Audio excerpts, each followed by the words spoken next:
nos toca oír al profesor Miguel Ángel Melón, que, repito de nuevo, lo hago de cara a nuestros jóvenes alumnos, a los que hay que situar, hay que presentar a los profesores, a esos clásicos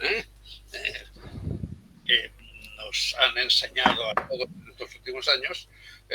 Y Miguel Ángel Melón, catedrático de la Universidad de Extremadura, tiene un proyecto, quizá empiezo para justificar, si fuera necesario, la presencia entre nosotros. Miguel Ángel Melón tiene un proyecto que se llama nada más y nada menos que Dinámica de las fronteras en periodos de conflicto. El Imperio Español 1640-1815, con lo cual está claro que frontera y ejército en la Edad Moderna, dentro del epígrafe general de renovar y difundir la historia militar, etcétera, sería tremendo que no hubiéramos contado con Miguel Ángel Melón. Por otro lado, ha publicado muchos trabajos sobre historia de Extremadura en la Edad Moderna, siendo su tesis un ejemplo acabado.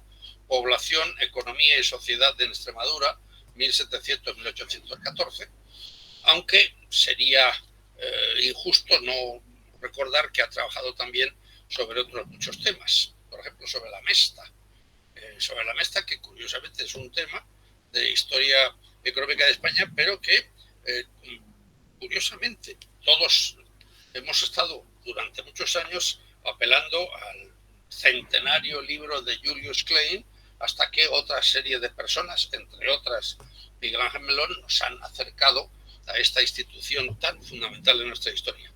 Y permítanme un pequeño recuerdo a Godoy. Miguel Ángel Melón también es uno de los que ha trabajado sobre Godoy.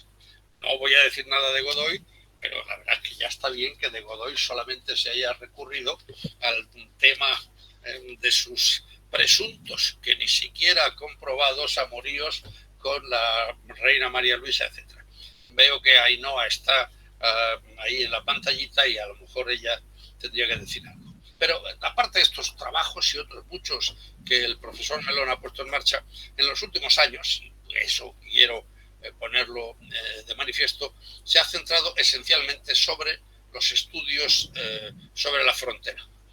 Dos ejemplos perfectos: Hacienda, Comercio y Contrabando en la frontera de Portugal, siglos XV a XVIII, por ejemplo, del año 99, y uno de los que he citado hace un rato, incluso por la importancia de los títulos, ojo a los jóvenes alumnos que se den cuenta de la importancia de los títulos y cómo puede ser sugestivo, Los tentáculos de la hidra, contrabando y militarización del orden público en España, 1784-1800. Pero aparte de ello hay otros muchos trabajos sobre intercambios comerciales entre las fronteras, el propio contrabando, repito, que tema apasionante. El contrabando podemos verlo de muchas maneras. Yo he dicho siempre, cuando me acercaba al tema, por ejemplo, del concepto de contrabando en el siglo XVIII, que al fin y al cabo es un tema que hasta nos afecta en nuestro tiempo. Quiero decir, decía hace años, recuerdo un día con algún alumno que me hizo una pregunta y yo le dije que si él compraba sencillamente a un mantero un paquete de tabaco, de algún modo estaba participando en lo que de algún modo complejo estaríamos hablando de contrabando. Si ese mantero, sea cual fuera su circunstancia, no pagaba impuestos, etcétera, etcétera, las autoridades podrían decir que no solamente está delinquiendo el que vende el producto, sino el que lo compra. Pero bueno, quiero decir que el concepto contrabando es apasionante en la historia económica de cualquier momento histórico, vaya por delante, pero por otro lado también ha trabajado Melón sobre los procesos de vigilancia y control del territorio en la periferia de la monarquía histórica, de la monarquía hispánica, de tal manera que, para no alargar la presentación, puesto que he tratado de hacer lo posible por contenerme, porque no quisiera que nuestras directoras y directores se enfaden conmigo demasiado, pero voy a dar simplemente 3 o 4 títulos del profesor Melón que son prueba de su bien hacer. Mundos encontrados, espacios permeables, miradas cambiantes, imágenes en la frontera hispano-portuguesa en el siglo XVIII. En las actas, precisamente, de la reunión que tuvimos en Granada hace 10 años. Por otro lado, un tema también que nos acerca a lo que seguramente oiremos de algún modo en su ponencia dentro de un momento. Badajoz, la resistencia a la frontera, o En la guerra y en la paz, frontera y vida cotidiana, o Las fronteras de España en el siglo XVIII, publicado en Obradoiro, Historia Moderna, o Una cuestión de Estado, la persecución del contrabando durante los reinados de Carlos III y Carlos IV, por ejemplo, en el libro coordinado por Alberola sobre el conde de Floridablanca y su época, etc. Ejército y frontera, notas sobre la logística de la campaña de Portugal en 1762, fíjense bien cómo es un tema muy reciente de las preocupaciones del profesor Melón. Hoy, precisamente, nos va a hablar, y le doy la palabra, de Gente vestida de paisano, la movilización de un ejército de frontera durante la campaña de Portugal de 1762. Adelante, doctor Melón, tiene la palabra. Buenos días. Lo primero, ¿se oye bien? ¿Se ve bien la pantalla compartida? Perfectamente.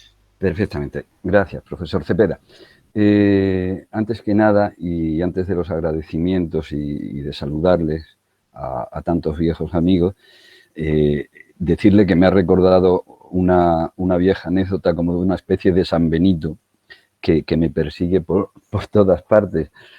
Cuando el profesor Cepeda aludió a mi persona en la primera intervención, le falló un poco el subconsciente y habló de iba a decir don Armando Melón y Ruiz de Gordejuela, pero eso me acompaña desde que llegué a la universidad, pero con él, con tan ilustre geógrafo, no tengo absolutamente nada que ver. Y luego me recordó otra cosa a propósito de esas 12 universidades que había en España. Yo no me eduqué en ninguna de ellas, soy de una universidad periférica y como tal me he formado y con este repertorio es con el que quiero intervenir y explicarles lo que me han pedido. Lo primero, los agradecimientos.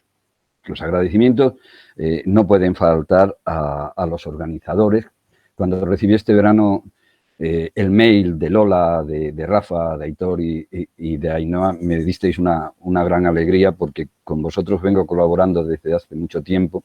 Estoy aprendiendo yo más de todos vosotros que creo yo que vosotros de mí. Y entonces se me ocurrió hablar de algo en lo que estoy trabajando actualmente que está prácticamente ya ultimado para darlo a la imprenta. Y contesté casi a vuelta de correo y le dije a quien me respondió luego, que fue Lola, bueno, podemos hablar de la gente vestida de paisanos a la que se refiere un militar de sucesivos encontronazos, Maximiliano de la Croix y Grangallet, durante la guerra de España contra Portugal, en el contexto y como parte también de la Guerra de los 7 años, en 1762.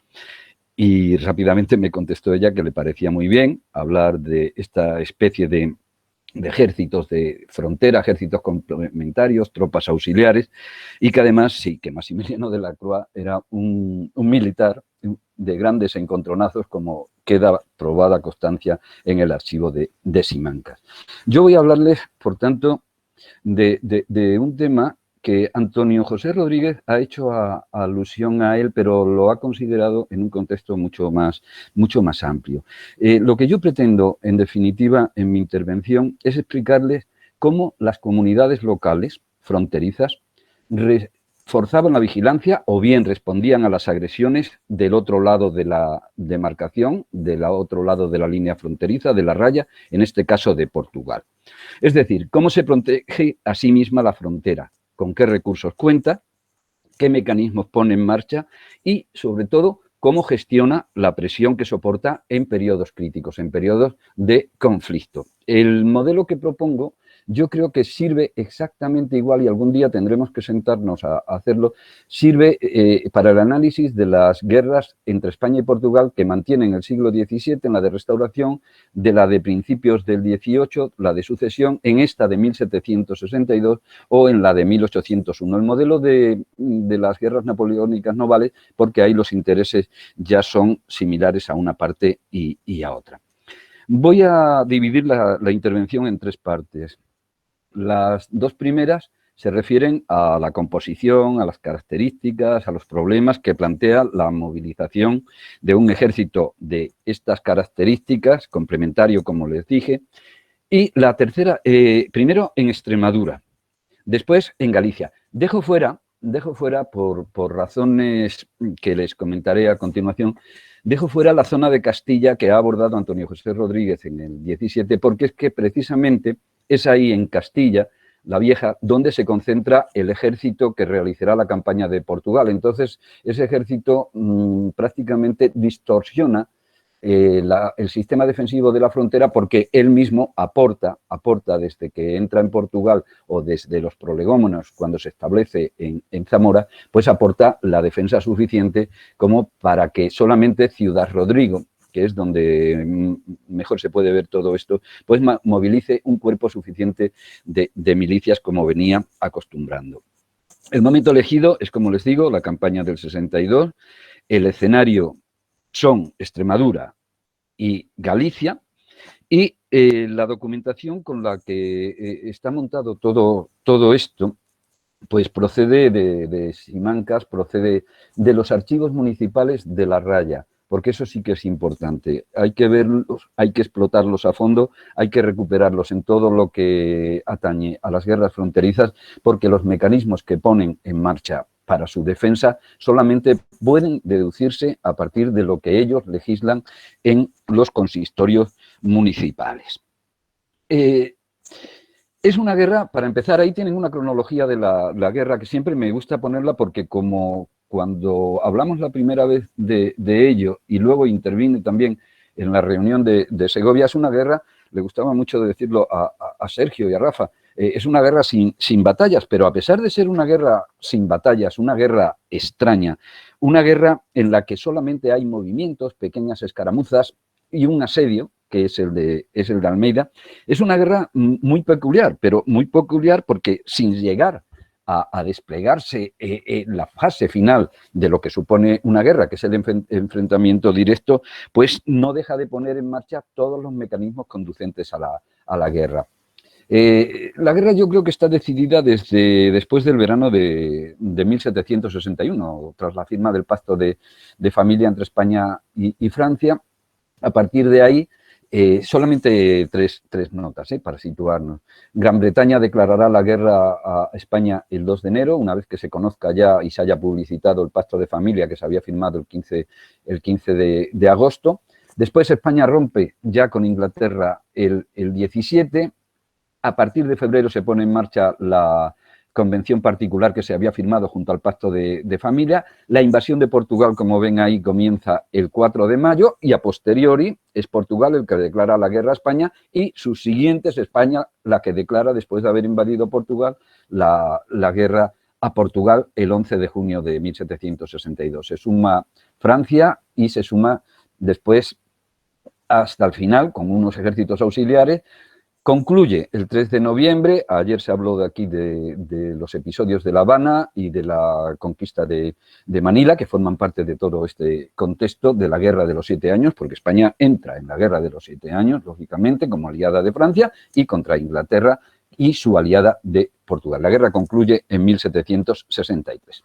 Lo importante de todo esto es que el proyecto inicial para invadir Portugal, en el que no me voy a detener, el proyecto inicial pues contemplaba, como había sucedido también a mediados del 17 o en la Guerra de Sucesión, contemplaba 3 grandes espacios prioritarios. Uno de ellos era Extremadura.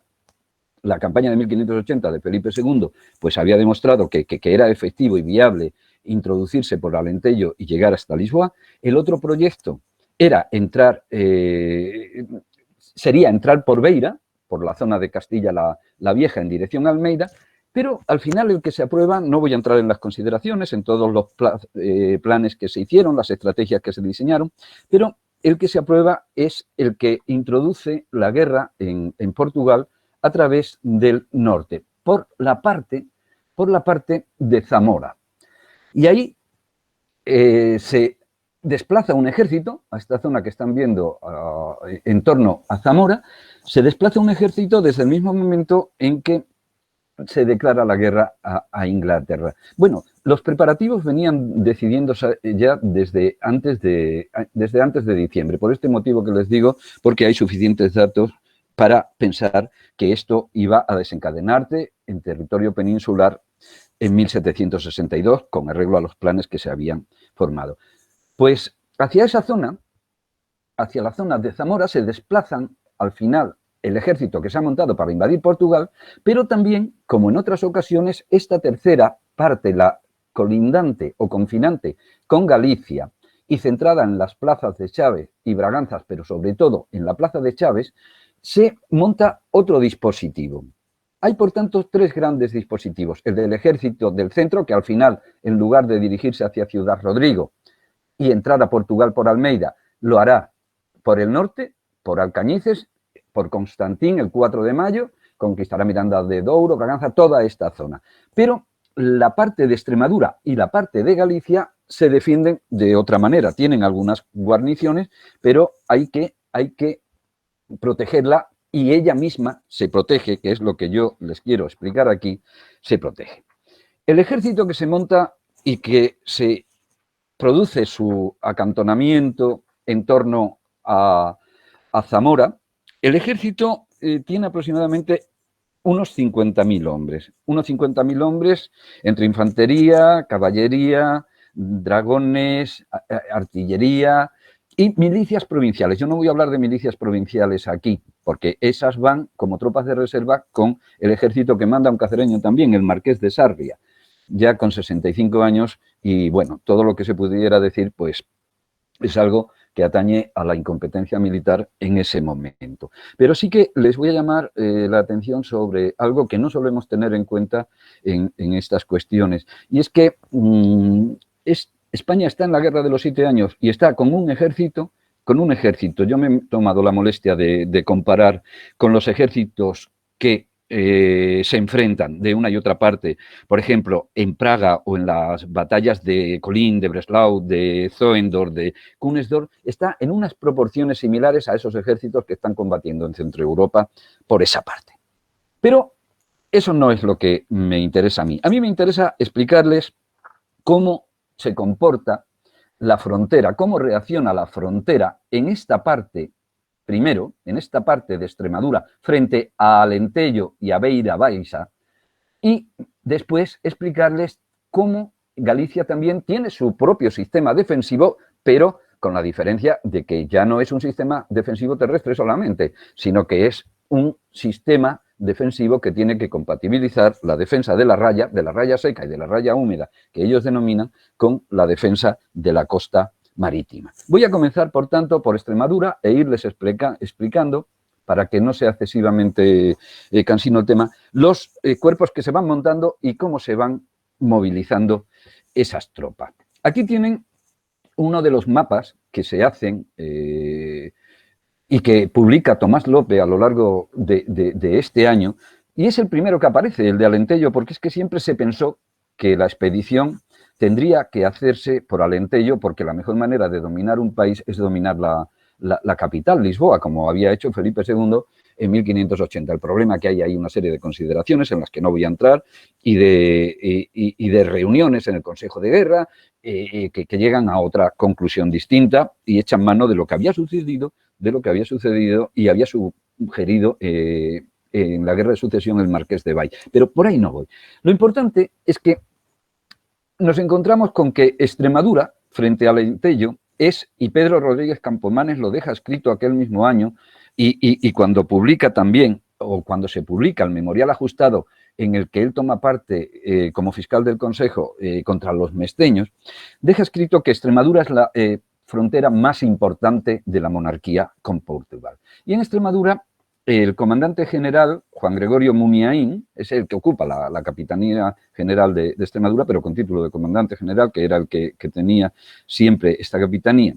Y a partir del momento en que Inglaterra declara el 2, como les había dicho, la guerra a Portugal, Gran Bretaña declara la guerra a España, comienza la movilización en la frontera con Portugal. Es más, hay algunas órdenes que cuando ni siquiera se sabía que había el rey de Inglaterra roto con España, ya Muniain en la frontera está movilizando las fuerzas complementarias, las tropas auxiliares de paisanos, de civiles, de las comunidades locales que se incorporan a defender la zona de su entorno.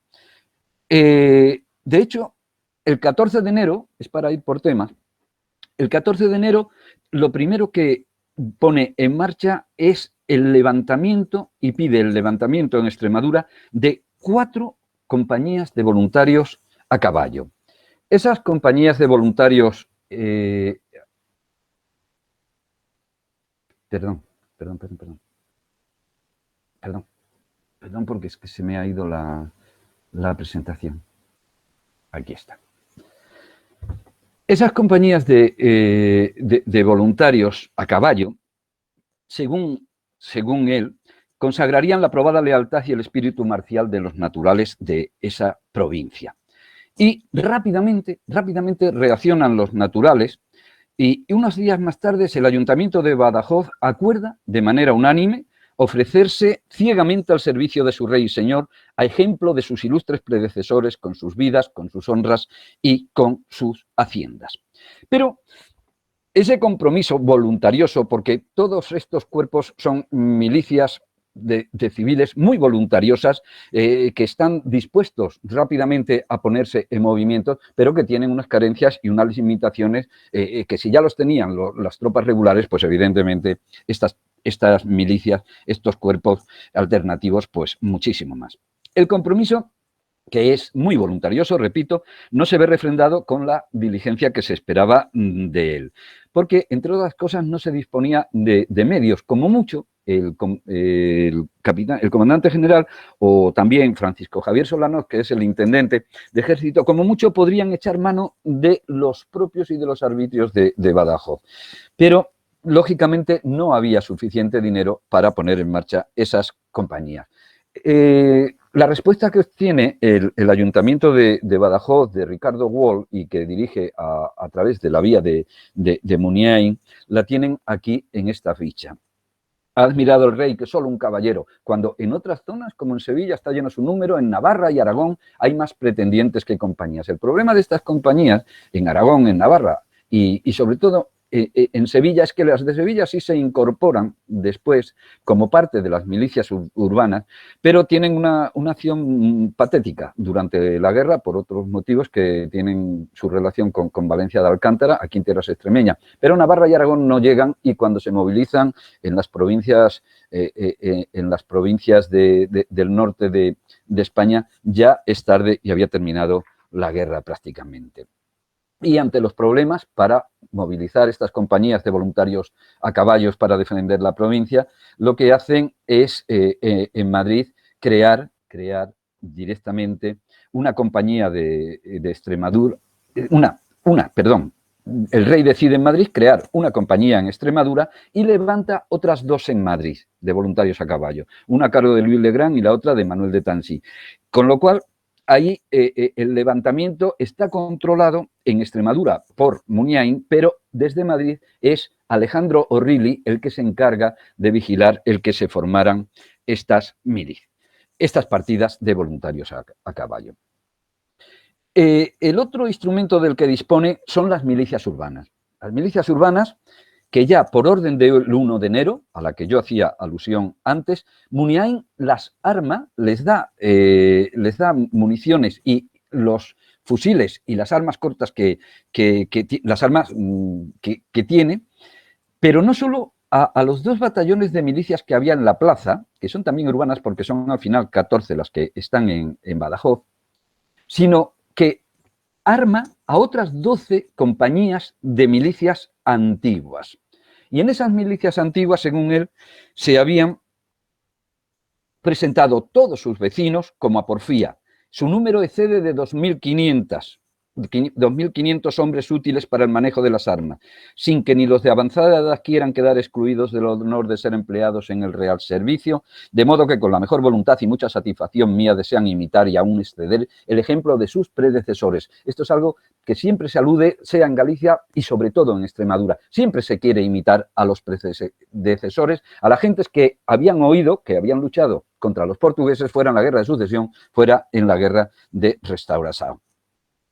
Y a estas unidades, en Badajoz, habría que añadir además una compañía de 80 hombres extraídos del gremio o facultad, dicen ellos, de abogados, procuradores, escribanos y oficios similares, que mandaría el alcalde mayor del núcleo pacense en correlación, lógicamente, y dependiendo de las órdenes de Muniain, desde la Capitanía General, y en consonancia con lo que el corregidor de la ciudad e intendente, Francisco Solanoz, pues les diera la orden de hacerlo. Estas unidades las financiaría Gol. Al final, se financiarían desde Madrid, porque no había suficiente dinero para hacerlo. Aquí tienen el conjunto de las milicias urbanas levantadas en 1762, según luego los recuentos que se hicieron con posterioridad a la guerra, y aparecen ahí exactamente 14, estas 12 y 2 a las que me he referido yo de Badajoz, pero también 8 en Alburquerque, Alcántara y Valencia de Alcántara. El número es excesivo en el caso de Valencia de Alcántara y de Alburquerque, porque, como van a ver después, no en todas las localidades se levantaron. Badajoz no fue la única, Brozas también contribuyó con un ejército auxiliar de frontera y se ofreció el 28 de enero a levantar 2 compañías de 100 hombres, y todos con el mismo interés, con la misma voluntariedad, con el mismo entusiasmo, y vendrían integradas por naturales de este pueblo para estar prontos para el resguardo de la tierra. Y vuelven a aludir, como ven ahí, y en los ayuntamientos, en las sesiones aparecen, vuelven a aludir a los compromisos y a los enfrentamientos que habían mantenido sus antecesores. Y asumirían exactamente los mismos compromisos que habían asumido ellos. Es decir, vigilar el territorio aledaño, responder a las racias a las que se referían antes Antonio José, que también se producían aquí, responder a las racias que hacían los portugueses, o bien colaborar ellos con el ejército o practicar por su cuenta algunas incursiones en territorio portugués. Son misiones las que desempeñarán bajo las autoridades locales que los coordinen, de vigilancia de su entorno, pero también de defensa o de acometida al contrario. Esos hombres serían reclutados con unas características capaces de fatiga, sin distinción de casados, solteros, edades y estaturas, estarían dispuestos día y noche para la llamada y se alojarían en un cuartel o en una casa cuartel donde estarían custodiadas también las armas y vigiladas por un cuerpo de guardia. No se les paga. En este caso, no se les paga. No es como los que había mencionado antes de las compañías de Badajoz que forman, igual se compromete a financiar. No, aquí ellos tienen que seguir viviendo, todas estas milicias de la zona de la raya, estas milicias urbanas, tienen que seguir manteniéndose de su personal trabajo, del trabajo para su sustento. Y si acaso lo estimara conveniente el rey, pues financiaría o entregaría un prés a algunos de los jornaleros para que pudieran subsistir en épocas en las que no había trabajo. En Cáceres también ocurre lo mismo. Y en Cáceres, pues aquí tienen una cita del libro de acuerdos del año 62 de Brozas, que hace alusión, como les digo, a todo lo que había ocurrido durante la Guerra de Sucesión y cómo los portugueses entran y asaltan también la villa. No fue la única localidad en las que se movilizaron estos cuerpos. Voy a prescindir de algunas porque si no se nos va a ir el tiempo y no nos daría para el debate. En Cáceres también. Cáceres está más situado hacia el interior, está en la propia Vía de la Plata, porque lo que se considera zona de frontera, y esto da lo mismo que sea en Castilla que en Extremadura, como frontera se considera todo lo que se extiende, todo el espacio que se extiende al oeste de la Vía de la Plata. Cáceres, Salamanca. Todo lo que hay hacia la izquierda, y en los testimonios, tanto en Salamanca como aquí en Extremadura aparece, toda esa parte es de frontera. Y en Cáceres se da orden de movilizar a vecinos para la defensa y que se organicen en partidas. Aquí tienen un plano de Valencia de Alcántara, de los muchos que se levantaron. En este caso es a posteriori de la guerra, pero es para indicarles algo que les quiero señalar aquí. En Valencia de Alcántara se levanta también otra compañía que tiene la misma misión de defender la villa y socorrer a las milicias y a los auxiliares de las poblaciones vecinas. Ahí se apuntan todos los nobles de la localidad, se apuntan los pecheros, se inscriben, se alistan y se contabilizan 65 escopetas. Pero se pone en marcha un mecanismo, una vez que se declara la guerra, un mecanismo de vigilancia en el que ellos especifican los toques que tiene que haber de la campana, cómo debe de hacerse desde esta localización de aquí, desde la iglesia de Rocaamador, qué características tienen que tener, por qué se elige esa campana en lugar de las otras ermitas o iglesias que están más cercas. El caso es que se selecciona porque es la que tiene mayor sonoridad y porque el eco lo dilata mucho más que las otras campanas. Y deciden, pues, tirar una cuerda desde la torre hasta la casa más próxima del vecindario para que nada más oírse o tenerse noticia de ello, sin necesidad de subir a la torre, se tocara a rebato y se organizarán las compañías. Esto ocurre en un recinto que no está baluartado en su totalidad, pero que será ocupado. La única opción de guerra de los portugueses en 1762 será ocupado por tropas portuguesas del conde de Lippe en ese año, a finales de agosto. Por último, para resumirles, aquí tienen las compañías de milicias urbanas que se forman a lo largo de toda Extremadura. Como ven, no aparecen ahí contabilizadas las que ya les he incluido en Badajoz, pero como último recurso se echa mano en Extremadura de los contrabandistas. Se echa mano de los contrabandistas, de los defraudadores de rentas reales, de los prófugos, de los ausentes, de los encarcelados. Y es el propio comandante general, Juan Gregorio Muniain, el que da la orden para que los movilices.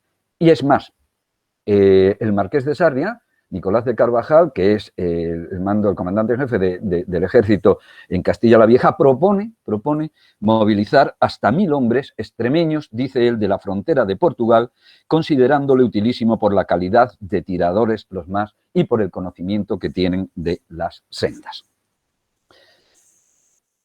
El otro escenario es Galicia y la zona confinante con Entredouro e Miño.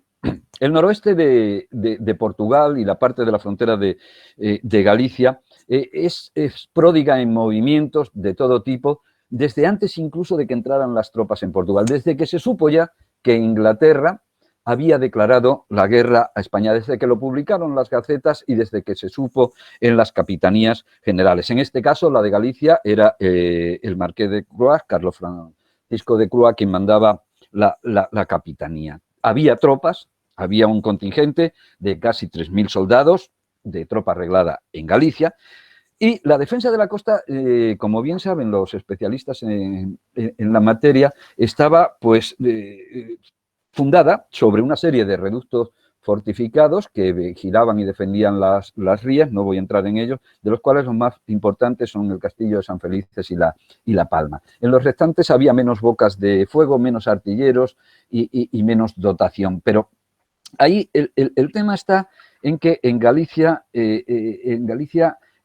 hay que atender una defensa marítima y hay que atender una defensa también terrestre. Yo me voy a centrar en la terrestre, aunque por aquí van a aparecer también las tropas auxiliares que toman parte en la defensa marítima. Los rumores desde que comienza la guerra, esto es propio de las sociedades de frontera. Inmediatamente que se produce una alteración o que se sabe que los reyes van a entrar en disputa, rápidamente el mecanismo de protección, el automecanismo que ponen o que se despliega cada vez que hay una amenaza de hostilidades, se pone en marcha. Siempre va acompañado de rumores, va acompañado de consternación, de miedo, de zozobra. Esto es muy interesante para estudiarlo desde otras perspectivas, pero es similar en una y otra parte. Y los comportamientos también ahí, en Galicia, son igual que en Extremadura, y lo mismo que sucede en la parte de Ciudad Rodrigo o en la de Sanabria, a la que se refería Antonio antes, son comportamientos propios de un ejército de frontera, donde la rapidez en la respuesta ante las acciones de los enemigos, repleta, es verdad, de encono, de visceralidad, se superpone a cualquier otra clase de relación o de cuestiones que tengan que ver con la uniformidad, con la disciplina o cuanto remitiera a protocolos de unidades organizadas conforme a ordenanza. En Galicia, lo primero que se echa mano para defender la frontera principalmente de la parte de Orense, es de la nobleza. Hay un primer llamamiento a finales de junio en el que, por ejemplo, en Lugo concurren 3.433 individuos, pero solamente 140 de ellos van armados. Este es un problema en todas estas milicias, que no tienen armas, como van a poder comprobar después ahí. La mayor parte de estos nobles eran pobres, no tenían el caballo que necesitaban los que lo tendrían que utilizar para estas labores que se les movilizaba, y solamente vivían del cultivo, según los testimonios, de pequeñas propiedades que tenían o bien suyas o bien en arrendamiento, pero que apenas alcanzaban para, con lo cosechado, alimentar a sus familias. Al no haber suficiente con este llamamiento de los nobles, no tener toda la respuesta que se esperaba, porque con la mayor parte de los que figuraban como nobles, que ahí habría que distinguir también quiénes eran de quienes sí, solamente lo hacían a título de antiguo uso. Pero para superar ese contratiempo se movilizan unos cuerpos que en Galicia son muy conocidos, están muy bien estudiados por Reyes y García Hurtados y algunos otros compañeros, que son los denominados caudillatos y trozos de la frontera y de la costa. Caudillatos y trozos de la frontera y de la costa que se reúnen para la orden que se da es reunirlos en Monterrey. Vamos a ver, aquí tienen las cifras de lo que vamos a ir viendo a partir de ahora. Esos caudillatos y trozos de la frontera de la costa se les concentra en Monterrey para desde ahí entrar a Chávez, luego lo veremos en uno de los planos que tengo. Pero todos estos, que serán muy pocos los que se presenten en definitiva al final ante la llamada, solamente 200 en la llamada primera que se hace a los caudillatos de la provincia de Orense, que son los que vigilan esa parte de la frontera de Portugal que no es marítima, solamente se presentan en el primer llamamiento 200, que no tienen ni con qué subsistir, unos por su pobreza, otros a causa de la imposibilidad de proveerse de mantenimiento porque están distantes de su casa. Pero en Galicia se añade un problema que no existe en Extremadura, y es que cuando el 4 de mayo se produce la invasión de Portugal, por Alcañices y pasando hacia Constantín, cuando se produce la invasión de Portugal, muchos de los que tenían que formar parte de los caudillatos o bien de los trozos de la costa incluso, pero sobre todo de los caudillatos de Orense, habían bajado hacia Castilla a la siega.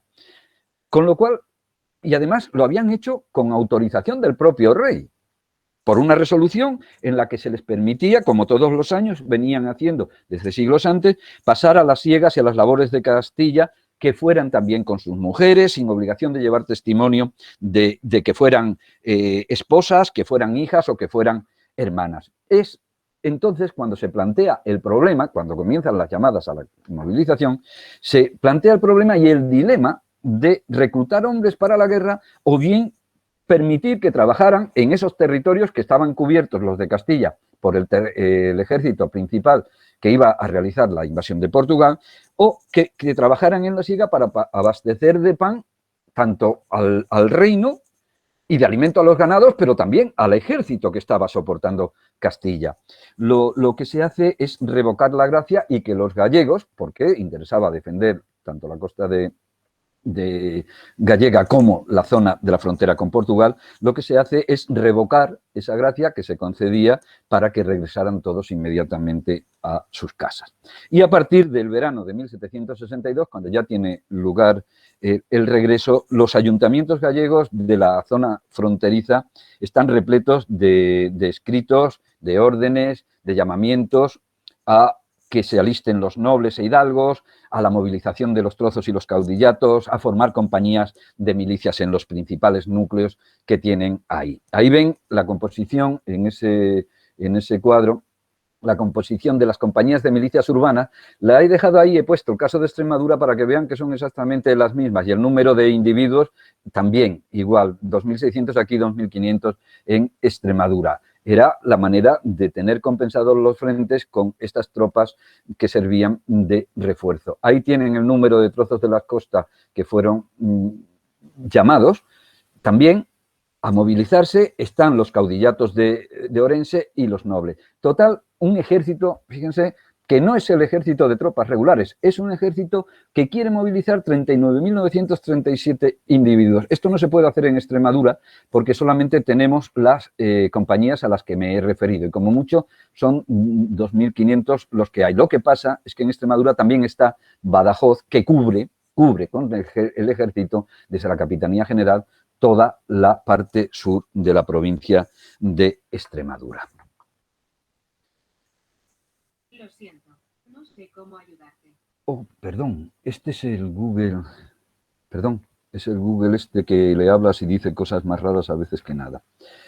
También en Galicia se movilizaron esas milicias urbanas que tienen ahí, como había sucedido en Extremadura, y tanto la movilización de esas milicias como la de los trozos de la costa y los caudillatos de Generalidad está continuamente repleta de trabas. Por el miedo a dejar desguarnecidos los caudillatos de la provincia de Orense, dejar desguarnecida la frontera, y por el medio también a los otros a que si se desplazaban hacia el interior, pues quedara desguarnecida la costa. En esa tesitura, voy resumiendo mucho para hablarles algo de los encontronazos de Maximiliano Gran Barlet, de la Croix Gran Barlet. En esa tesitura, pues tanto los caudillatos como las milicias, como los trozos de la costa, continuamente están lanzando recursos que descolocan a cualquiera que quiera utilizar estas unidades. Así como en Extremadura eran voluntariosos sin más, pero no tenían nada. Aquí no tenían mucho, pero tampoco querían incorporarse con la prontitud que lo hicieron en Extremadura. Esto no va en demérito de nadie, es que las condiciones son distintas. Las relaciones que tenía Galicia con el norte de Portugal, aparte de las similitudes en la lengua, eran de apertura, de entrar y salir, como si no acabara Galicia ni empezara Portugal, y a la inversa. En cambio, en Extremadura sí que había unas tensiones mucho más fuertes, porque a fin de cuentas las guerras fuertes, las guerras más importantes habían tenido lugar aquí en el teatro de guerra que ellos llamaban de Extremadura. El caso es que al final consiguen movilizarse los caudillatos de la provincia de Tui y ahí tienen, para que se hagan una idea de qué estamos hablando y de qué festivos estamos manejando, aquí tienen la disponibilidad de armas de fuego que hay y de armas blancas. Lógicamente, la proporción que tienen en relación a los 18.000 hombres, pues se puede calcular perfectamente, y en el sentido de que muchos de ellos no iban a ir armados. Es una milicia, como ven, mal armada, mal vestida, mal uniformada, sin formación de ningún tipo, como tendremos ocasión de comprobar ahora para cerrar mi exposición. Y, como pueden ver ahí, si son 6.574 hombres de la costa y 11.955 en la frontera, resulta que solamente tienen entre todos 3.400 armas de fuego para repartirse entre todos. Es entre esos 18.000 que aparecen ahí. Cantidad, lógicamente, insuficiente. También en Galicia, y a similitud de Extremadura, echan mano de los... en este caso no de los contrabandistas, sino de los resguardos de rentas, de los individuos, de los dependientes, de las rondas del resguardo, que estaban destinadas a perseguir el contrabando y que permanecían ociosos durante el tiempo de la guerra porque se habían interrumpido, lógicamente los intercambios a una parte y a la otra, con lo cual lo que quieren es agregarla como tropa a los resguardos de rentas, agregarlos como tropa ligera de reserva de a pie y a caballo o como guías, porque son los que mejor conocían después de perseguir a los contrabandistas esa zona. La última parte está dedicada, y ya resumo para en unos minutos terminar y que podamos hablar, está dedicada a las dificultades que plantea ese reclutamiento y la incorporación y asimilación a las unidades regulares que había, sobre todo aquí, en la zona de Chaves, que es la parte que se ocupa de Portugal y donde se mantiene una guarnición, ven la distancia que hay hacia Monterrey, creo que son 6 leguas, no llega a 6 leguas prácticamente, pero aquí es donde se concentran todos los refuerzos de estas tropas auxiliares para después introducirse y controlar esta parte del territorio, porque lo que se pretendía con la introducción en Portugal, por aquí por el norte, es llegar y conquistar Oporto, que fue algo que desorientó absolutamente a todas las monarquías europeas enfrentadas en la Guerra de los 7 años. No se entendía cómo se va a conquistar Oporto cuando tenías perfectamente el camino expedito hacia Lisboa por la parte del sur. Pero, como último recurso, se echa mano de los guardas de renta, como les dije antes. La incorporación fue todo un poema, por decirlo de alguna manera, porque no se conseguían reunir y cuando se reunían, los que ya se habían reincorporado de las siegas y demás no tenían armamento, no tenían vestidos, no tenían nada. Es más, las autoridades municipales, como es el caso del corregidor de Orense, ni siquiera querían contribuir a hacerlo porque era una presión muy fuerte la de apartar a gentes que tenían que dejar sus haciendas para dedicarse solamente a la vigilancia. Y con lo cual, Maximiliano de la Cruz ya dice lo siguiente, le comunica a Wall que, claro, echar mano y recurrir al corregidor de Orense para estos menesteres es lo mismo que esperar el socorro después de quemada la casa. Y le quieren incluso encarcelar porque no colaboraba absolutamente nada. Todos estos individuos aparecen en los testimonios que se conservan de la correspondencia intercambiada con Maximiliano de la Cruz, con Ricardo Wall y con el Marqués de Cruz, en tanto el capitán general de Galicia, son gentes torpes y pusilánimes. Son gentes que pasan el día haciendo un sinfín de representaciones para que no se incorporen a los destinos que se les había dado. Entretienen todo el día, según Maximiliano de la Cruz, con recursos infundados en los que en todas partes aluden y proliferan en los ayuntamientos. En octubre, por ejemplo, a cuenta de los 7.000 cautillatos de generalidad correspondientes a la jurisdicción de Monterrey, aquí, 7.000 hombres que habría que movilizar para defender esa parte de la frontera, de los 7.000 solamente habían hecho aparición en la fortaleza, solamente 500 y venían con fusiles de menor calibre del que tenía regularmente el ejército y estaba estipulado por ordenanza. Agustín y Antonio y todos estos saben muchísimo más de estas cuestiones que yo, con lo cual se pueden hacer una idea. Al no haber respondido a esa movilización de 7.000, se reduce a la mitad el llamamiento para que se presentaran en Monterrey, pero ni con eso llegaron a los 2.000. Porque en la mayor parte de los pueblos, pues los vecinos o bien oían, o bien los ocultaban, o bien, como decía él, ponían toda clase de impedimentos. A principios de otoño sigue exactamente igual el panorama, tanto que confiesa, Maximiliano de la Cruz, confiesa a Wall que con una gente tan indómita importan poco cuántas providencias se quieran tomar, porque sus mismos capitanes son lo propio que ellos. Ahí no había distinción entre la oficialidad y los demás. Y en ese punto coinciden las apreciaciones del gobernador militar de Chaves, de Maximiliano de la Cruz, es que puede confundirse el nombre para los que no estén familiarizados con ello, coinciden sus apreciaciones con las del capitán general de Galicia, el Marqués de Cruz.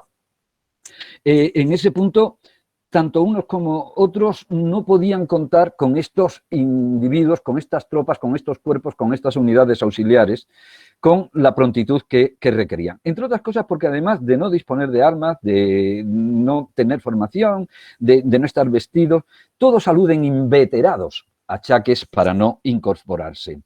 La mayor parte de ellos sufren algunas fatigas, otros dicen que están encantarados, volvemos al tema que había planteado primero Pepe Cepeda y después retomado también los demás intervinientes, y hubo que acudir ya en última instancia a los subalternos de las compañías de inválidos provinciales que no hicieran falta en esas compañías. De eso se estaba echando mano ya para proteger esa parte de la costa. Por ejemplo, para ir cerrando, la ausencia del compromiso no solo de los caudillatos, sino también de la nobleza gallega, queda de manifiesto cuando en Monterrey, a finales de octubre, la guerra termina, el armisticio, los preliminares de la paz se firman el 13 de noviembre, pero a finales de octubre, el 20 y algo de octubre, llegan a Monterrey, llega la nobleza gallega correspondiente a Santiago, y solamente habían aparecido allí, de los convocados, el marqués de Santa Cruz y 9 hombres. Lógicamente, cuando llegan a Monterrey se les ordena retirarse a su casa porque con esas fuerzas no había absolutamente para hacer nada. El rey estaba muy indignado, y así se lo hizo saber a Maximiliano de la Croix, muy indignado con la conducta de todas estas fuerzas auxiliares en Galicia, y pidió una relación de todos los que se habían negado a ir a servicio, pero también de estos que habían acudido en pequeña medida. Hubo un pequeño respiro, y ya cuando había acabado la guerra, esta descoordinación es propia también de la extrañeza de este conflicto en todo su sentido. Después de haber terminado, el 6 de noviembre llegan a las inmediaciones de Chave 1.322 caudillatos que había conseguido reunir el brigadier Félix O'Neill. Después ese día también llegaría al generalato. Y es con esa fuerza, con esos 1.322 caudillatos, con las que quiere garantizar la defensa de Chávez, porque Chávez va a estar hasta el año siguiente todavía como guarnición en territorio enemigo en manos de los españoles, hasta después de la paz de París de febrero del 63. Pero, y aquí es donde termino prácticamente, la mayor parte de esa fuerza venía desorganizada, y a los pocos que llegaron y se incorporaron aquí a la plaza de Monterrey, venían pertrechados solo con chuzos y tridentes. Él pretendía proporcionarles uniformes para cuando entrasen en servicios que tuvieran al menos una ropa que les distinguiera, que tuvieran cartucheras, que tuvieran cinturones para las bayonetas.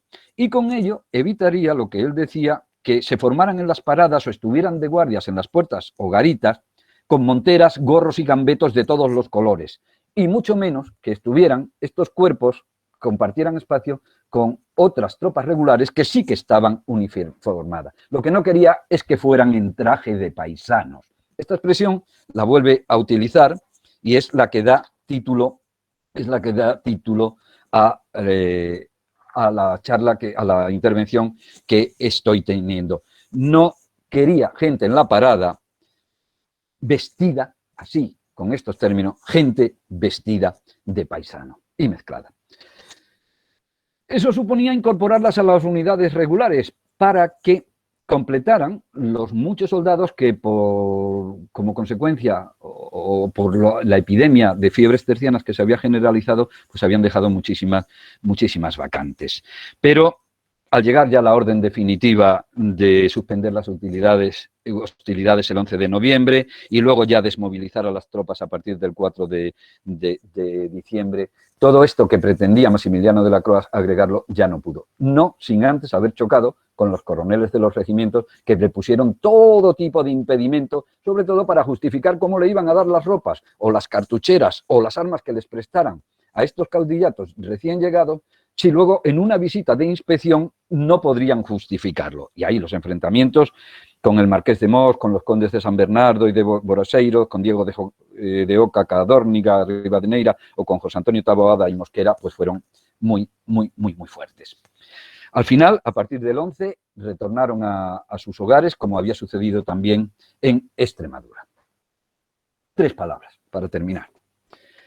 Creo que, aunque he tenido que ir muy deprisa, dejo ahí el bosquejo de un modelo de análisis susceptible de hacerse en términos de historia comparada en todas las ocasiones que se produjeron guerras con Portugal Este está refrendado con testimonios empíricos que, si llegáis a publicarlos, pues ya se os aportarán absolutamente todos. Es, en definitiva, un estudio, el que propongo, de la respuesta inmediata, de esa disposición voluntariosa, de cómo se despliega una dinámica general de respuesta ante lo que pueda suceder o para anticiparse a lo que pueda suceder, que es una dinámica, entra dentro de una dinámica general, pero que cada parte, ya sea a escala local, a escala provincial, cada parte plantea unas reacciones individualizadas y unas alternativas que están en función de los recursos que tienen, pero también de las relaciones que mantiene con la otra parte y de las experiencias encontradas que han tenido en siglos anteriores. Las lecciones aprendidas valían para los ejércitos, pero valían también para quienes a diario estaban ahí en los bordes, estaban en los territorios fronterizos, igual que ayer se nos hablaba de otras partes del Imperio Español, como por la tarde se nos estuvo exponiendo. No se trata, termino, no se trata de cuerpos destinados a la batalla, sino cuerpos constituidos para vigilar el territorio inmediato a sus localidades o para escarmentar a los vecinos del otro lado de la línea divisoria, con los que mantienen contenciosos ancestrales y cuentas pendientes que, en este caso, vuelven a ajustar y se dejan todavía algunas más para la guerra de 1801, con Godoy al frente, como señalaba el profesor Cepeda. Nada más, era lo que tenía que explicarles, me he pasado quizás un poquín. Muchísimas gracias. Muchísimas gracias, doctor Melón. Bien, tenemos unos minutitos porque podíamos estar al menos, se me ocurre, por lo menos unos 10 minutos, y yo prometo además que no voy a intervenir, aunque tengo varias preguntas, me las dejo para que ustedes, por favor, pregunten a cualquiera de los tres intervinientes esta mañana. ¿Quién quiere? De momento veo que dan la enhorabuena, pero no, nadie pide la palabra. No me obliguen a que hable yo, que es peor.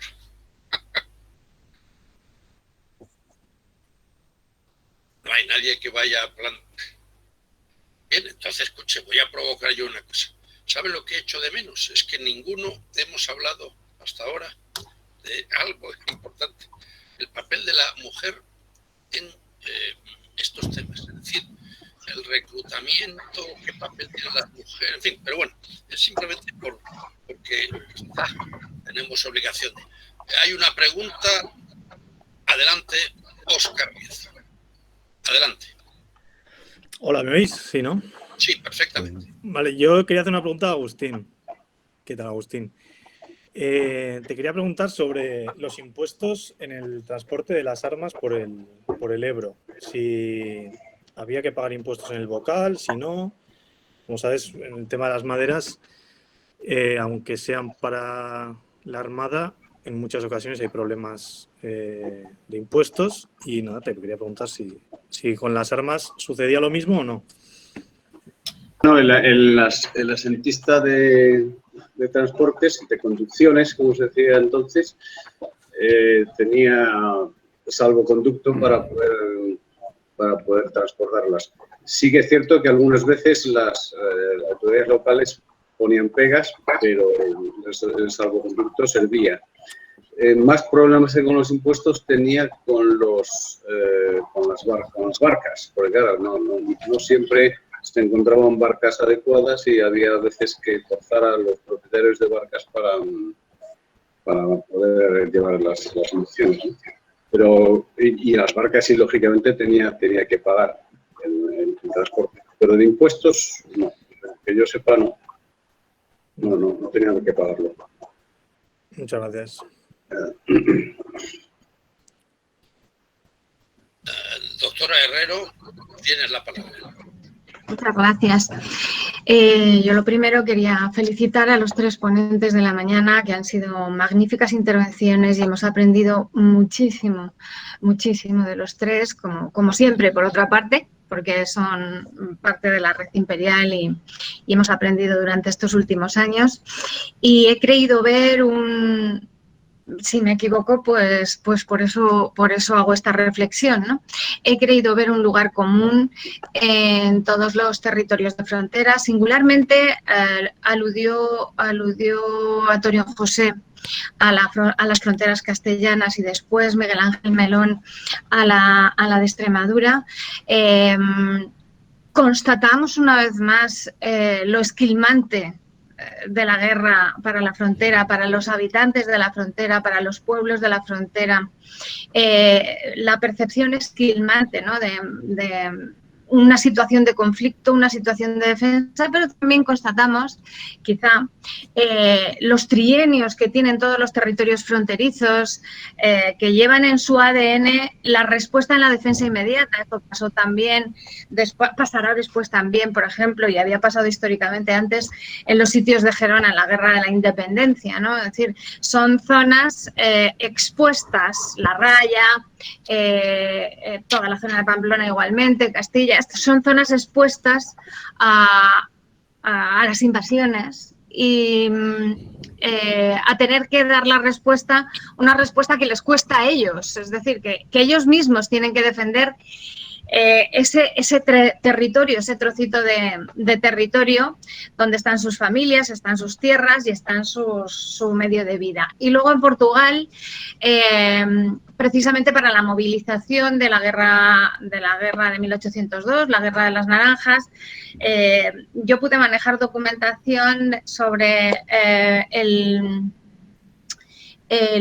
la dificultad por parte del ejército regular que se moviliza para la campaña, de conseguir ganado, caballos, caballerías, etcétera, etcétera, porque pues se retiraban de la circulación para que el ejército no los tuviera muy a mano y combatir. Si me podéis confirmar o, en fin, matizar esta percepción que he tenido, y luego, Agustín, me ha resultado interesantísima este planteamiento de Pamplona como centro logístico coyuntural, que has dicho que era un centro logístico coyuntural por las circunstancias y demás, donde se reúnen los diferentes puntos o palos de la industria militar, ¿no? Municiones, cañones, pólvora, etcétera, etcétera. Me ha resultado muy, muy, muy interesante. Gracias.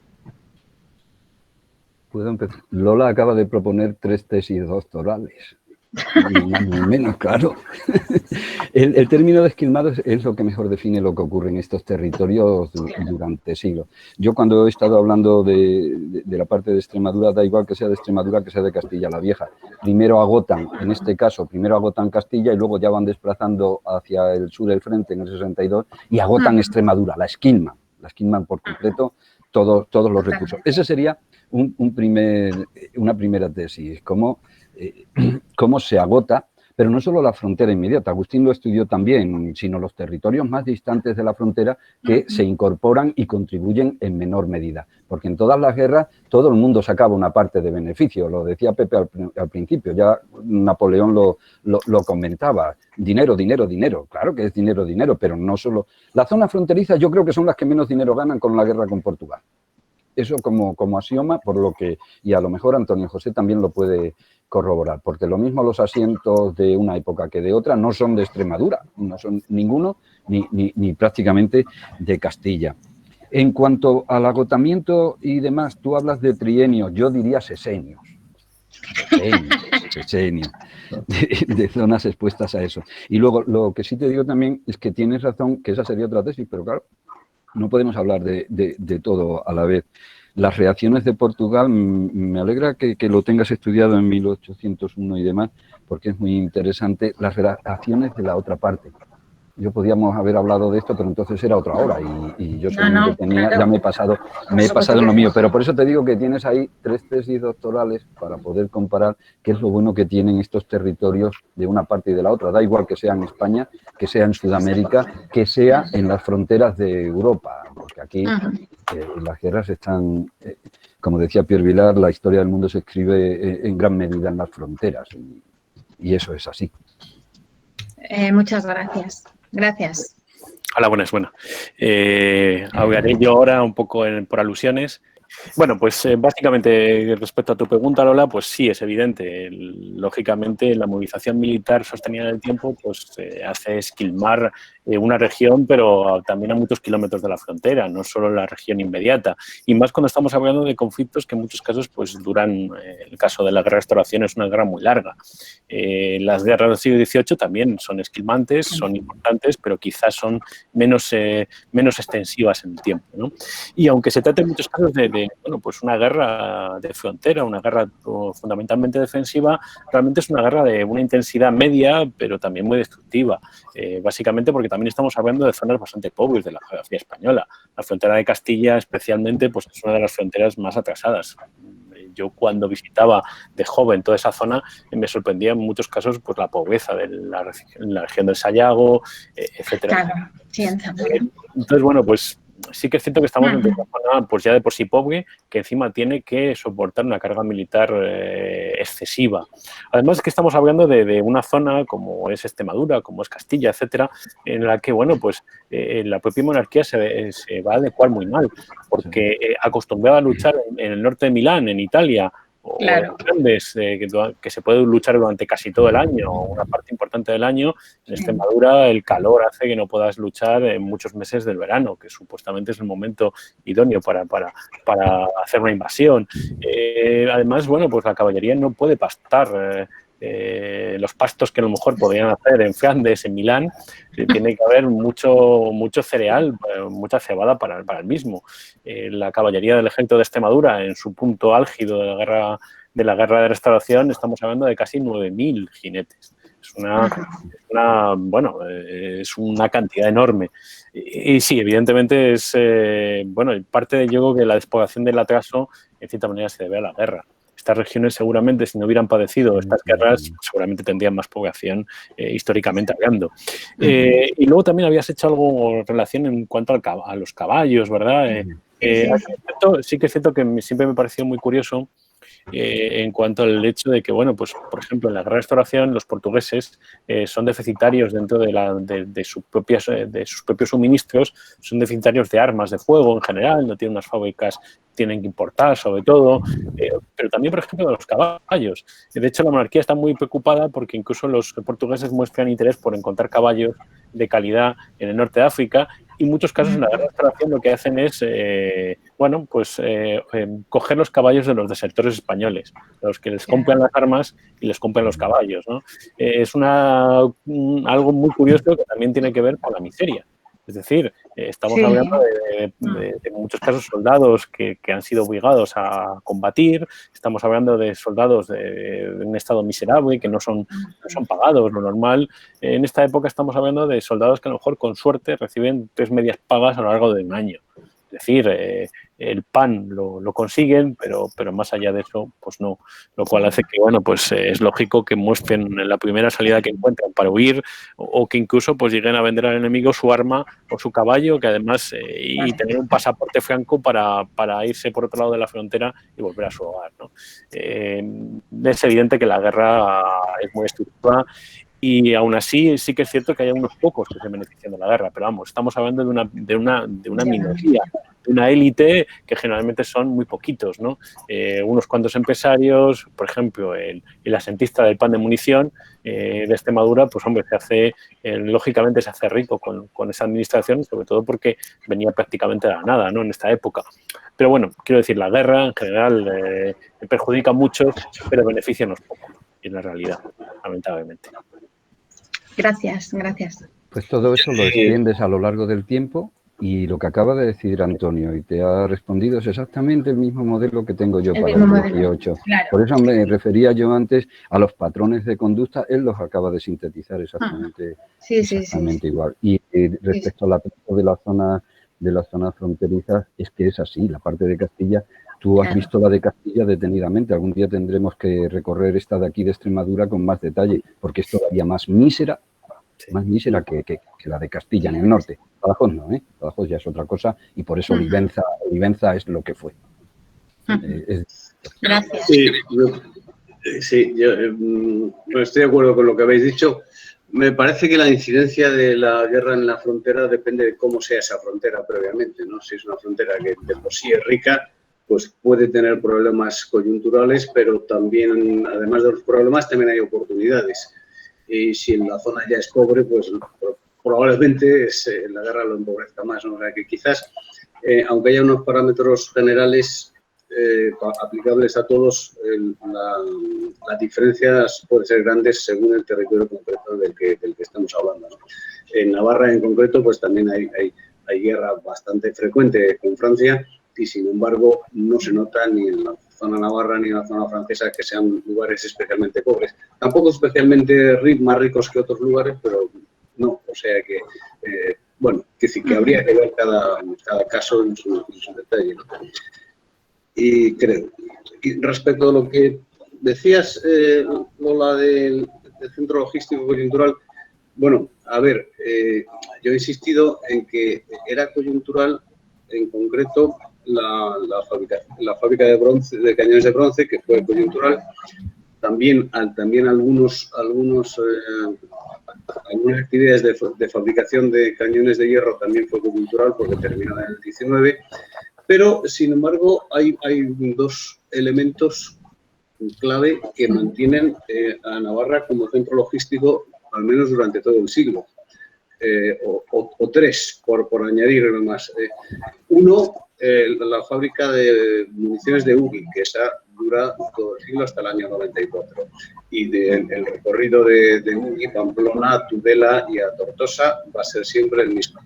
El otro, la fábrica de armas de Plasencia, que también van a seguir pasando por Pamplona en su inmensa mayoría, hacia Tortosa, por lo menos durante la primera mitad del siglo y seguramente después también. De hecho, es curioso, pero así ahí he puesto en la presentación el asiento de transporte de armas y municiones de Pedro Irigoyen en 18. Pero más tarde ese asiento lo tendrá Francisco Mendinueta, que lo tendrá durante mucho tiempo, y luego lo heredará un sobrino, Michelena, que lo tiene hasta final de siglo. Si los navarros siguen teniendo el transporte de conducidos, lo cual quiere decir que Pamplona sigue siendo un centro importante. Y el otro elemento, aunque se descentra un poco de este eje Pamplona, Tudela y el Ebro, lo tenemos en las maderas, de las que luego nos va a hablar Óscar Riezu, que también, bueno, del norte del Pirineo Navarro también hay mucha madera que baja hacia el Ebro y que hace un elemento más de Navarra como centro logístico de distribución, por no hablar de otras maderas que van también hacia el País Vasco, o de betunes y otros elementos de menor importancia, pero que también existen, ¿no? O sea que como centro logístico se mantiene. Lo que pasa es que esta coyuntura, yo quiero destacar esta coyuntura de Tíbete porque es como muy característica, ¿no? Y además le da una importancia grande por todo lo que coincide, ¿no? Pero lo otro realmente es un papel que sigue cumpliendo ahora. Sí, yo había entendido como centro logístico coyuntural al ser cabeza de puente Navarra en esa frontera mediterránea de la que nos hablabas en tu intervención. Lo entendí en eso, coyuntural en eso y en el armamento pesado, en la artillería, efectivamente. Porque las pólvoras también se mantienen. La pólvora también se mantiene, sí. Por eso digo que también es una cosa importante. Y ya que estamos todos aquí, y hablo yo, porque no se anima nadie más, qué importante detrás de todos los trabajos de esta mañana, igual que ayer, las horas de archivo, la investigación, los datos de archivo que se reflejan en las 3 investigaciones y qué importante también se lo ponía por escrito a Miguel Ángel los archivos municipales. Qué importantes las fuentes que nos aportan los matices, ¿no?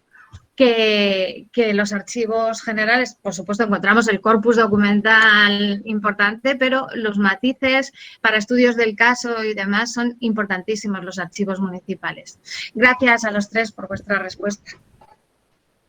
Gracias a vosotros. Bien, muchísimas gracias. ¿Hay alguien más que quiera pedir la palabra? Pues a mí me cabe decir que ha sido una mañana fructífera, hemos aprendido muchísimo y Yo tengo algunas preguntas, pero no las haré ahora, precisamente para que no se cansen de mí. Tengo alguna para cada uno de los tres. Lo haré a lo mejor luego a través del chat esta tarde.